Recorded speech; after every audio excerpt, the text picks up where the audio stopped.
What's up, guys? My name is Brianna Calhoun. I'm founder and president of Hope on the Inside, and I'm here with my vice president, Kix Brooks of Brooks & Dunn, and with the Tennessee State Commissioner, Frank Strada. We're here today to just talk a little bit about the mission of Hope on the Inside and to talk to the Commissioner about what we can do to support reentry and resources in prisons. So, Commissioner, can you tell us a little bit about your job and what you do? Yeah, we have a responsibility of over 20,000 offenders inside of our state prisons.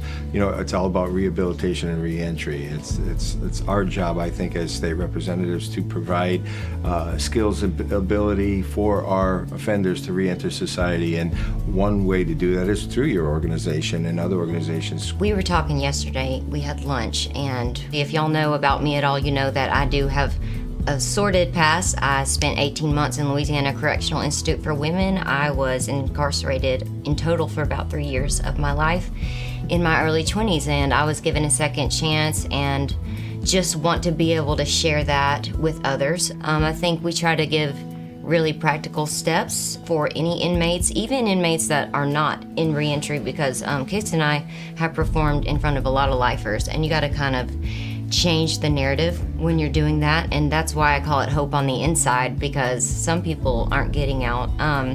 Kix, will you talk a little bit about what it's like when we go into the prisons and what you see as far as somebody who's done this with me the most? Well, I think it's interesting, hopefully, what you're doing and bringing some film back from what we experience when we go inside to perform and whatever. But I was just dealing from a point of ignorance, like I would say most of our population out there has no idea.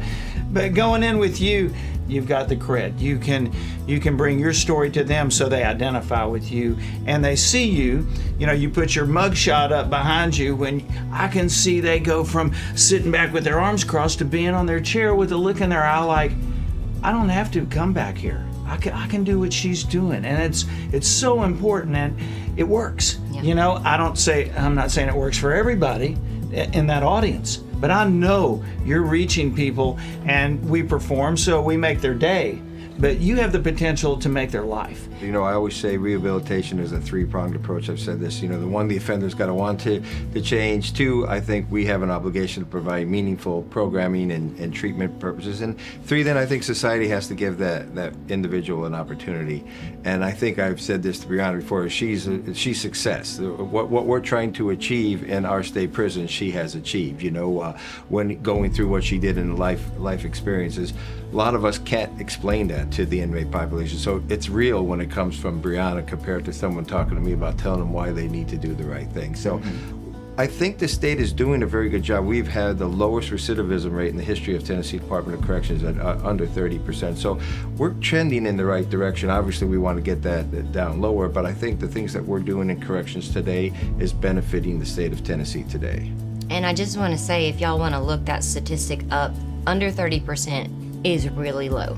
When I was locked up in Louisiana, our recidivism rate was 89%. 89% of offenders were coming right back into jail or into prison. The misconception that people like the commissioner or people in government want inmates to continue to go back through the revolving door because it's a money-making machine is a fallacy. I agree. I would say that people need to understand, especially for those of us who work in the correction industry, we want people to succeed, because if we don't have a safe environment for people to do their time and to work. So we want our programs to work. We want success stories like yours to be told in many of our facilities, because it shows that we're doing the right thing, that obviously people make mistakes, but they pay for their mistakes, but now they're better than they were when they came in, and we want to be part of that. We want to contribute to our neighbors and to our communities.